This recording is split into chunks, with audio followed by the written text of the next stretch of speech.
These days, you'd be hard pressed to go through a health magazine or scroll through your social feed without coming across something to do with the paleo diet or the ketogenic diet. So in case you're wondering how they differ, I'm comparing them in this video and looking at if you should give either one a try.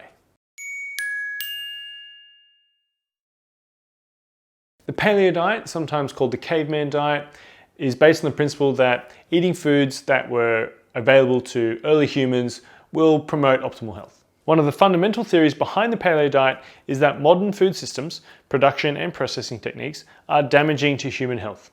Thus, if you adjust your eating style to mimic that of Paleolithic hunter-gatherers, you will better support your body's natural biological function, improving digestion and health. And paleo eliminates grains, legumes, processed sugar, and pretty much all forms of dairy.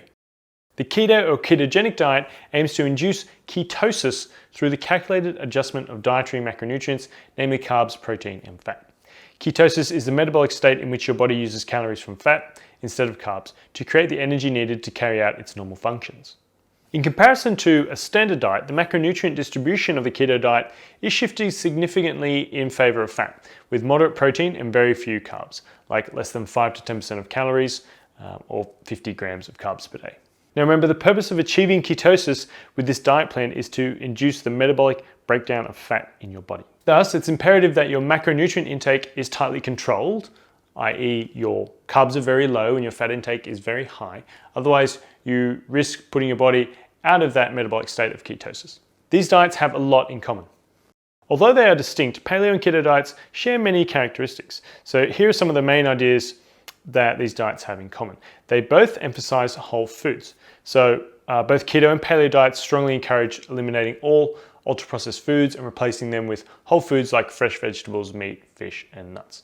They both eliminate grains and legumes, though for different reasons. They're strongly discouraged for both diets. For the paleo crowd, this elimination is largely based on the fact that grains and legumes were not likely part of early human diets. And for the keto diet, this is because their carbohydrate content is too high, and that can put you out of ketosis.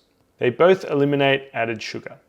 Now, for both diet plans, this largely falls under their shared message of avoiding heavily processed foods in general.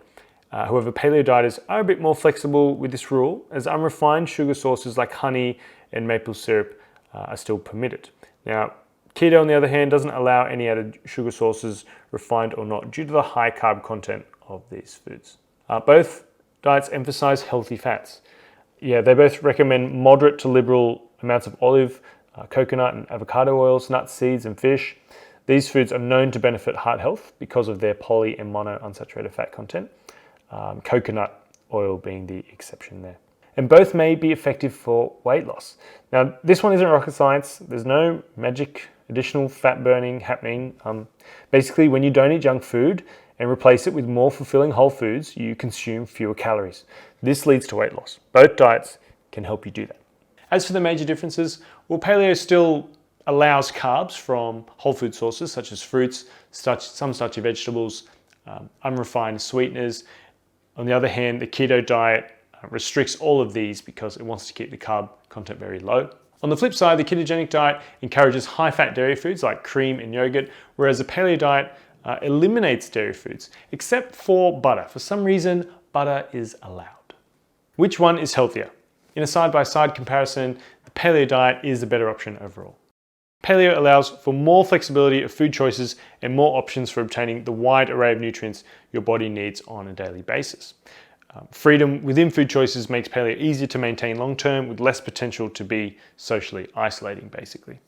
Keto is more difficult to maintain because of the strict compliance needed to achieve ketosis. It requires careful planning and can be less adaptable to varied social situations. In the end, both diets have the potential to positively impact your health when appropriately planned. In saying that, you can also positively impact your health in the same way, or even better, without following all those unnecessary restrictions and diet rules. If we look at people who live the longest, people in the blue zones, none of those people follow a paleo or keto diet, and yet they live long, happy, and fulfilling lives. Ultimately, the best diet for you is the one that you can stick to long term. Thanks for watching. Make sure to give this video a thumbs up if you found it informative. Don't forget to subscribe to Healthline's Authority Nutrition YouTube channel by clicking the red subscribe button below this video.